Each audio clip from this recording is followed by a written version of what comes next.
The most dangerous place in America right now isn't a war zone or a crime-ridden city.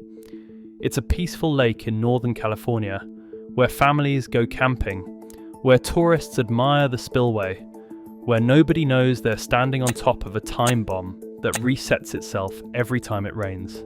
In the past 33 days, Lake Oroville has swallowed enough water to bury Los Angeles under 3 feet of liquid. But every gallon isn't just filling a reservoir, it's infiltrating underground fractures, building pressure, recreating the exact conditions that triggered the 1975 magnitude 5.7 earthquake that scientists never thought would happen again. And now it's happening faster than ever before. The spillway that nearly killed 188,000 people in 2017 is running at full capacity. The fault lines that manufactured earthquakes for the first time in recorded history are under more stress than they've been in half a century.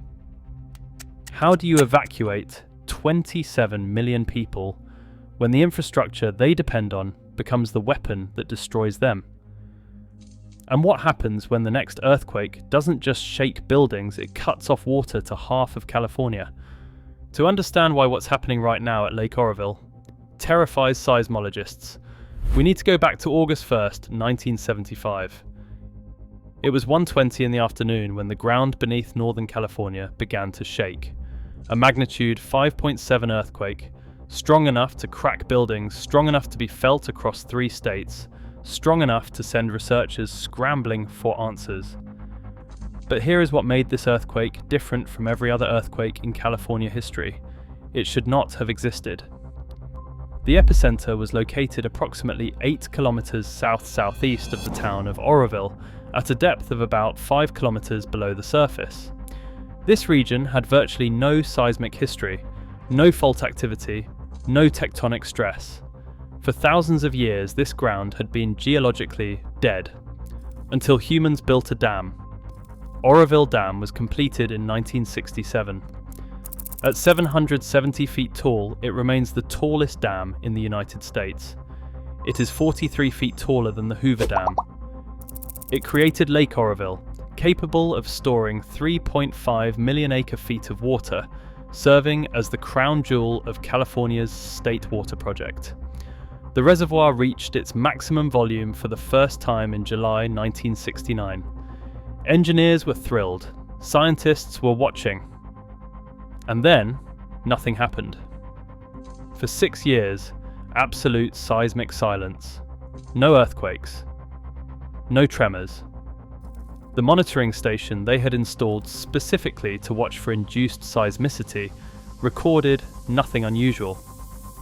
Many researchers began to believe that Oroville had somehow escaped the fate of other large reservoirs around the world. They were wrong. On June 28, 1975, a magnitude 3.5 earthquake struck south of the lake. Over the following month, approximately 20 more earthquakes were recorded in the same region. Then on August 1st, a foreshock sequence began. 29 earthquakes occurred in just 5 hours, culminating in a magnitude 4.7 event, and seconds later, the main shock. The magnitude 5.7 earthquake had arrived. Scientists would later confirm what they had feared. Lake Oroville had manufactured its own earthquake. The dam had awakened a fault that had been dormant for thousands of years, the Cleveland Hill Fault, and turned it into an active seismic threat. Now, the science behind reservoir-induced seismicity is both fascinating and terrifying. When you fill a massive reservoir, you're not just storing water. You're fundamentally changing the physics of the earth beneath it. The first mechanism is simple weight. Lake Oroville holds 4.3 billion cubic meters of water when full. That's an enormous load pressing down on the upper crust, capable of producing vertical surface deflection of approximately 5.5 centimeters, enough to physically bend the Earth's surface and alter the stress patterns on underground faults. But weight alone isn't what triggers earthquakes. The real culprit is water infiltration. Here is how it works. The rocks beneath any reservoir contain microscopic pores and fractures. As the reservoir fills, water begins slowly seeping into these spaces, increasing what scientists call pore pressure. This rising pore pressure does something critical. It reduces the friction along fault planes. Think of it like this. Faults stay locked in place because of friction. They are under enormous stress, but the friction between the rock faces keeps them from slipping. When water infiltrates and increases pore pressure, it essentially lubricates these fault surfaces, reducing the friction that keeps them stable. The fault becomes slippery, and if that fault was already under tectonic stress, even stress that had been stable for millennia, that reduction in friction can be enough to trigger an earthquake.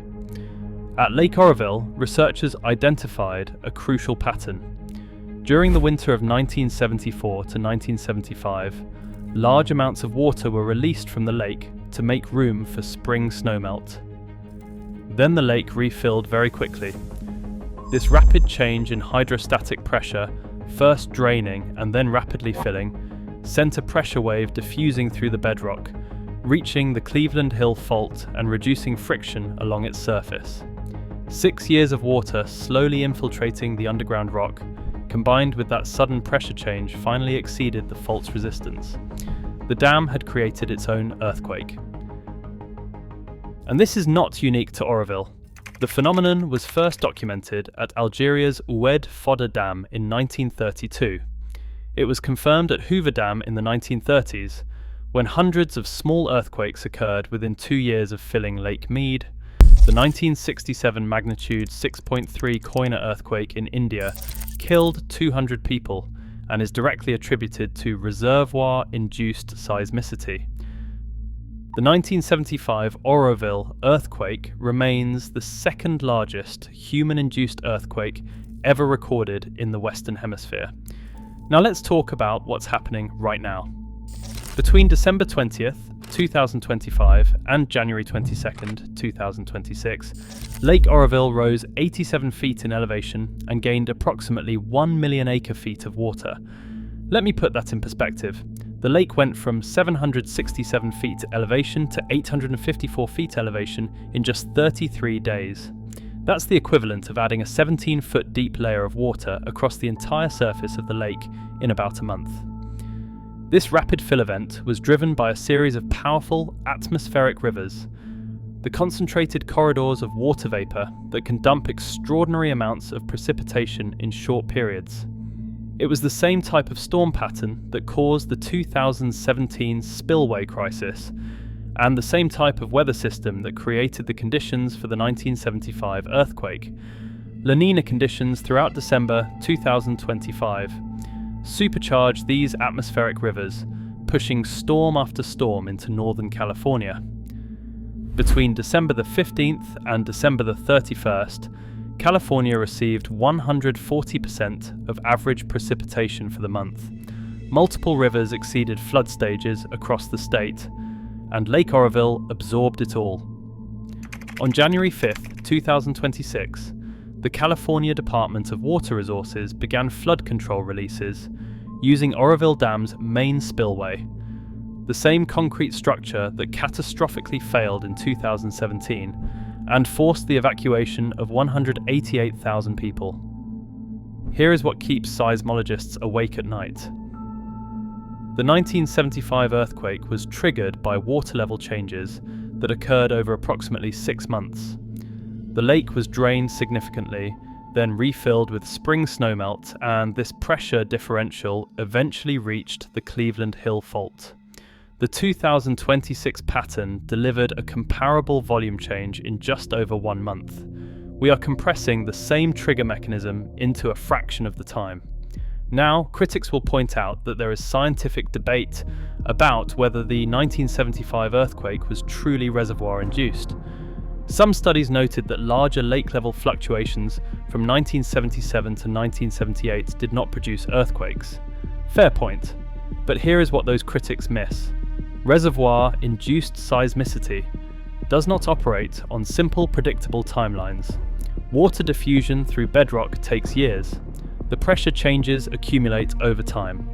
The 1977 to 1978 fluctuations may not have produced immediate earthquakes precisely because the system had not fully recharged from the 1975 event. It has been 51 years since the last major induced earthquake at Lake Oroville.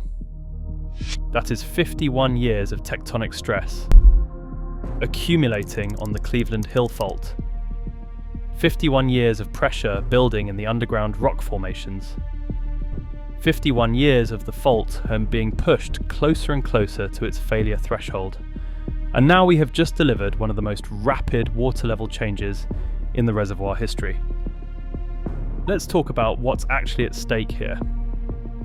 Oroville Dam isn't just any dam. It's the largest storage facility in the California State Water Project, providing flood protection while supporting water delivery needs to 27 million Californians and 750,000 acres of farmland.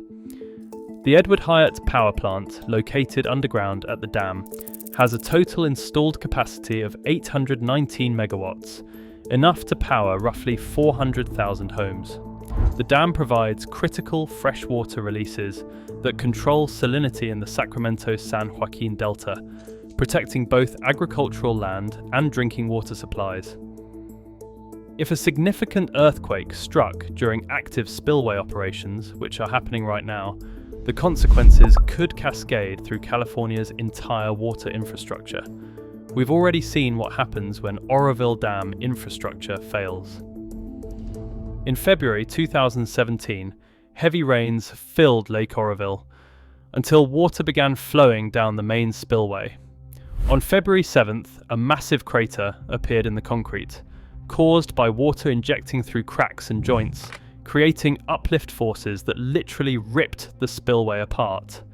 When the emergency spillway was activated, a structure that had never been used in the dam's 49-year history, erosion at its base progressed at approximately 30 feet per hour, threatening to undermine the concrete weir and release a 30-foot wall of water into the Feather River below.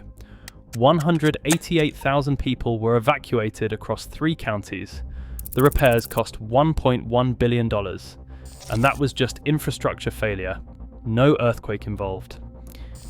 An earthquake during active flood control operations would be a fundamentally different scenario. The reconstructed spillway, while significantly improved, is still conveying thousands of cubic feet per second of water. Ground shaking could compromise the spillway structure, the gate control systems, or the dam's monitoring equipment precisely when they are needed most. But the real nightmare scenario isn't just local damage. The State Water Project is an interconnected system. Water released from Oroville flows down the Feather River, enters the Sacramento River, and eventually reaches the Sacramento-San Joaquin Delta, the hub that feeds water to Central Valley agriculture and Southern California cities. Disruption at Oroville could trigger water rationing across the state. Agricultural losses could reach tens of billions of dollars. Technology companies in Silicon Valley that depend on reliable water supplies could face operational challenges. And unlike typical earthquake recovery, damage to Oroville Dam's water management capabilities could take years or even decades to fully address. Here is what makes Lake Oroville uniquely dangerous compared to typical earthquake hazards.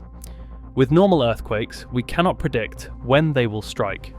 The best we can do is assess probabilities and prepare.